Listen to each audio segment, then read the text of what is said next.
இந்திய அரசியலமைப்பின் article 139A என்ன சொல்கிறது என்பதை இப்போது எளிமையாக பார்க்கலாம்.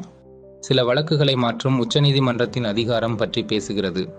ஒரு வழக்கில் அரசியல் சட்டத்தின் பொருள் அல்லது முக்கிய சட்ட பிரச்சனை இருந்தால், அந்த பிரச்சனை பல உயர்நீதிமன்றங்களில் விசாரணையில் இருந்தால், அப்போது உச்சநீதிமன்றம் தானாகவே அல்லது அட்டர்னி ஜெனரல் சட்டத்தரணியின் மனுவின் அடிப்படையில் அத்தகைய அனைத்து வழக்குகளையும் சூப்பர்ம கோர்ட் தன்னிடம் மாற்றி ஒன்றாக விசாரிக்கலாம்.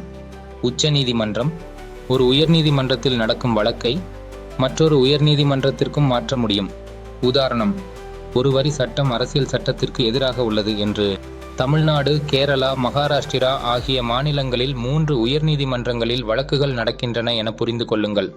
அப்போது உச்சநீதிமன்றம் ஆர்டிகிள் 139A படி அந்த 3 வழக்குகளையும் தன்னிடம் கொண்டு வந்து ஒன்றாக விசாரித்து தீர்ப்பு வழங்கலாம்.